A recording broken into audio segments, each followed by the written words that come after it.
So guess what? It's my turn. I'm going to talk about Petals from Roseland. I've been writing this column for over 10 years for the Franoy.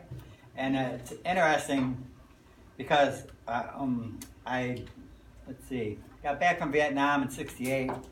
Found a girl, her family moved north, and so did I. So I was up north for 41 years. And what happened was I began writing short stories, and then I lived at I lived at the Belmont area, Lakeview, and Clark or Broadway. And I wanted to join a writer's group. And that area is very transient. It's got a lot of fresh college graduates that moved there, get a job in the city, and that's their first apartment is in that area, you know.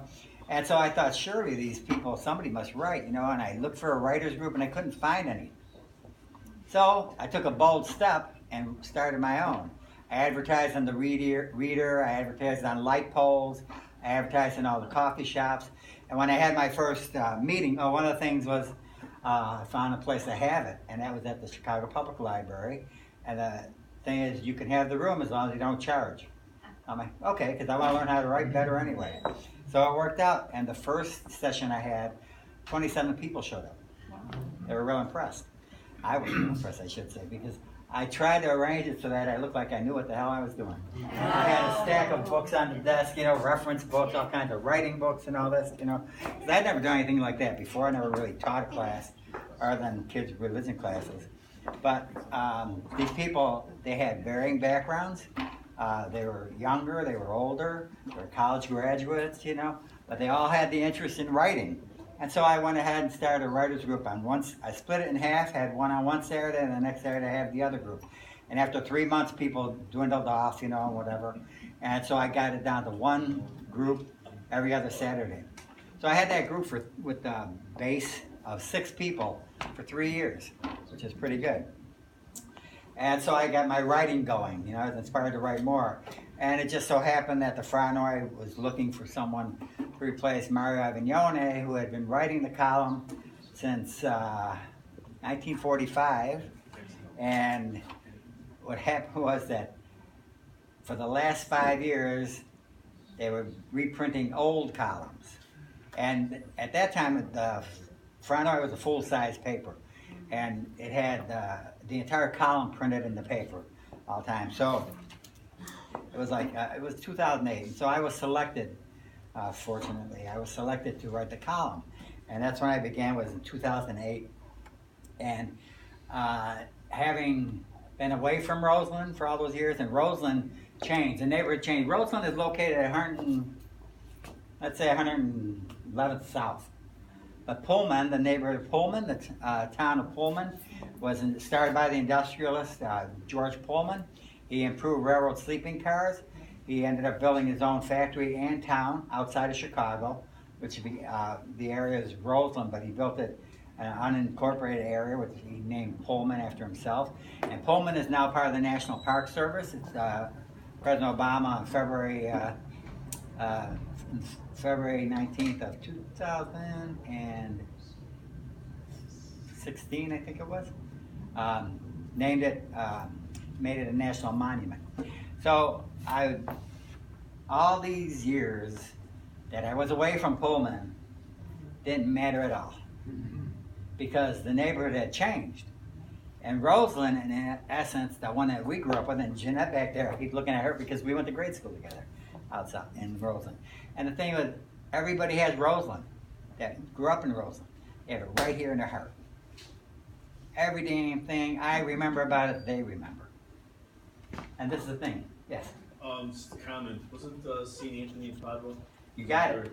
The church there was very influential with the Italian immigrants that went to the Pullman area. That's right. See, that's St. Anthony of Padua was my parish, and the older I get, the further back I go. I'm back at St. Anthony's. I actually I'm a Eucharistic minister, and bonus, I was asked, and I've been doing it for 4 years, I do the second reading in Italian at the 8:30 Mass. But I become a Roseland historian because people know to look for my column every month to see to refresh their memories of what was going on. And as they get older, they look fondly back upon their stories. And our kids never had those stories. But we have those stories of Roseland in our hearts. So my column, now that I'm doing the book, I went back to the beginning, editing, and I'm reading all these columns. And in the beginning, I was writing all about the neighborhood, the stores, the pizza parlors, the favorite stores, the parades we used to have in town, and all these things. And that got everybody excited because it brought back memories that they don't think of. When you talk to your parents or grandparents, whoever you talk to, and you bring up a subject like, what are you going to talk about? You talk about your kids or something like that. Well, they can't relate to that, but you'd have to ask them directly, what did you do for a living? Where'd you work? And this is the thing. My column does that by bringing up all these things these people haven't thought of in ages, and they go like, oh my God, I remember going over there. One of the big things we had in Roseland is cruising the Ave. You get in your car and you ride up and down Michigan Avenue looking for girls or looking for whoever you know.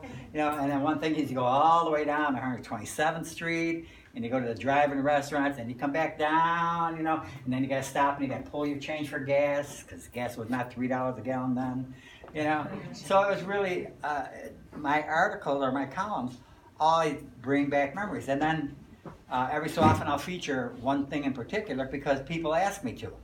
I belong to this group, this is cute. I belong to this group called SpaghettiOs, okay? We've been meeting for 12 years now, and it started because 4 couples used to get together at a restaurant for spaghetti special on Wednesday. And then more people started showing up. And then one couple moved to Arizona, and the woman wrote back and said, well, can you say hi to everybody in the group, the SpaghettiOs? And that's how it's got its name. We're still meeting. We meet out in Chicago Heights at Carlos Lorenzetti's restaurant. But people from Roseland. And one of the things is, it's a mostly Italian group. But then we got Swedes, and we got Polish, we got Dutch, because they all were friends and played with us when we were kids.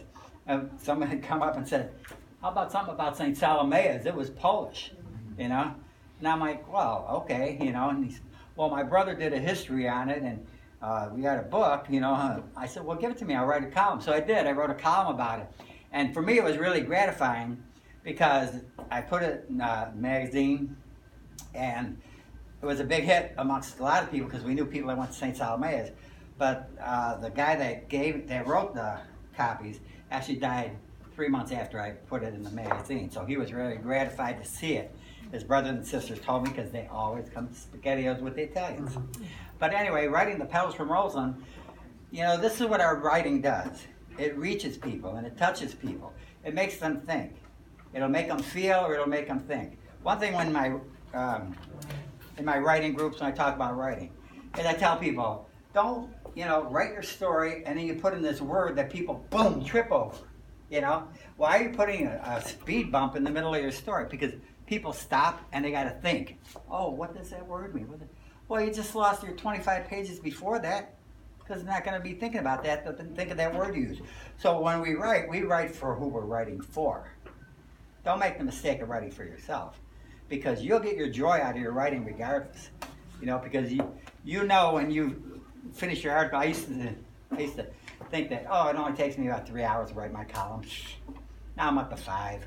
What can I say? And one of the funniest things is I've been writing this column for so long is that when I'll look up, you used to research, you have to go to the library, you have to get off your chair, go to get a book. Now you just type it into the computer, go Google, look up the information. Trouble is, I've been writing the column so long that I end up Googling myself. So I'm like, oh, there's somebody wrote about it. It's like, yeah, me. So anyway, all right, so,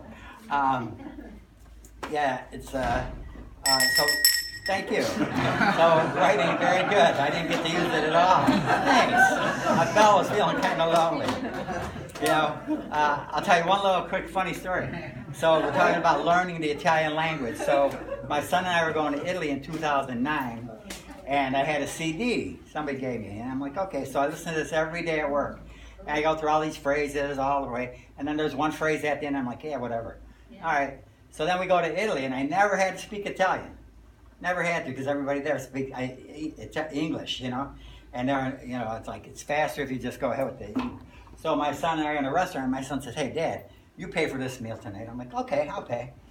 So, and he didn't speak one word of Italian the entire damn trip. Guy comes over, gives me the bill. He cheated us by 10 euros.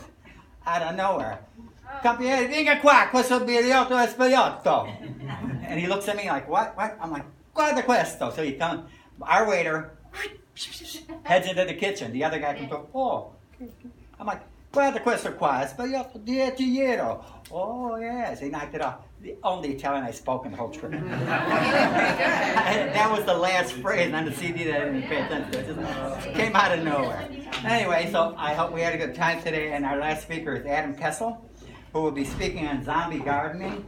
And then that's followed by taking a walk through the grounds here. And he'll show you what plants are readily available as edible plants. And Adam, that bright up?